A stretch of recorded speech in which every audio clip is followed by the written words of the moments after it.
Speaking earlier today, President Putin really highlighted a serious concern that Islamic State fighters being held in northeastern Syria are at risk of escaping due to the Turkish military operation there. Now, he made these comments during talks with his counterpart, the president of Turkmenistan. They touched upon a range of international issues, but Putin really did underscore his concerns about this ongoing Turkish military operation in northern Syria called Peace Spring. Here's what he had to say.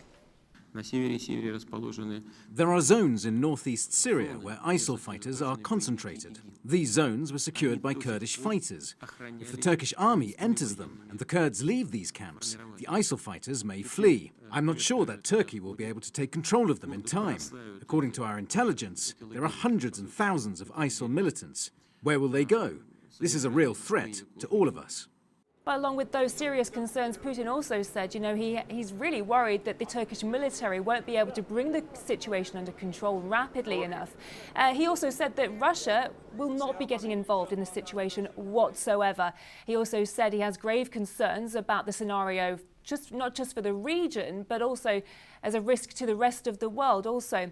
Now, as I said, a lot of international topics were touched upon during these talks with the president of Turkmenistan, and one of those being the INF Treaty. That is, of course, the Intermediate Range Nuclear Forces Treaty. That was the treaty that bound the US and Russia together, but the US decided to abandon it. And Russia says that now it's not going to, Putin said that Russia's not going to stand aside idly and watch the US while it works on developing its own intermediate range missiles, and Russia will be working on its own projects too. The Pentagon has said it's going to place its newly tested missile in Asia. They are currently negotiating with Japan and South Korea. It's clear who the #1 target is, but we are not happy about that, as it can reach Russian territory. We will work on creating such intermediate-range missiles too, now that the Americans have them. We stated that we're not going to deploy such missiles globally, in places where the Americans don't have any. But there's been no reply to that statement. Strangely, only silence. I think the US deliberately doesn't reply, and their allies cannot say anything without them, because in this sense their sovereignty is severely limited. Maybe they do have an opinion on the matter, but they just don't voice it. All of that concerns us.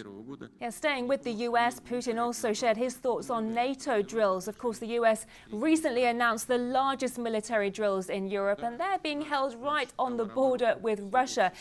This is something that Putin did kind of make light of. He said it's something he's not going to be losing sleep over.